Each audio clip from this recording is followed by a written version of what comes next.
Je ne vous appelle plus serviteur, mais ami. Le Seigneur nous introduit dans une relation personnelle avec lui et il nous invite à accueillir son amour et à découvrir que plus on donne à son prochain et plus on reçoit d'amour. C'est la révélation de Pâques. Il n'y a pas de plus grand amour que de donner sa vie pour ceux qu'on aime.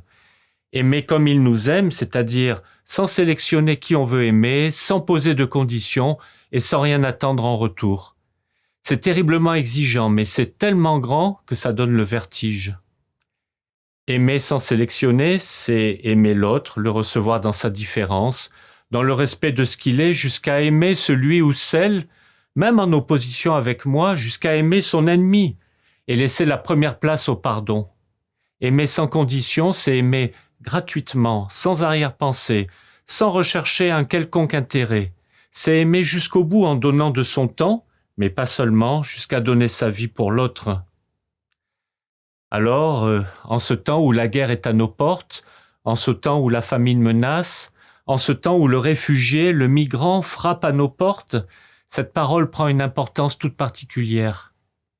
Saurons-nous accueillir l'autre dans la durée? Saurons-nous nous accueillir dans la différence, sans condition, sans arrière-pensée, mais dans un amour total et gratuit? Ne comptons pas sur nos seules forces, car sinon cette entreprise est vouée à l'échec. Mais demandons chaque jour, dans ce temps pascal qui nous amène à la Pentecôte, la force de l'Esprit Saint, la force de l'Esprit du ressuscité, qui ne nous laisse pas seuls, mais nous accompagne dans ce chemin nouveau qui s'ouvre à nous chaque matin.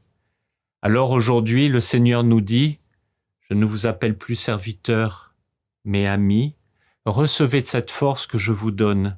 Accueillez mon esprit pour être en communion d'amour avec vos frères et vos sœurs, pour être en communion d'amour avec moi. »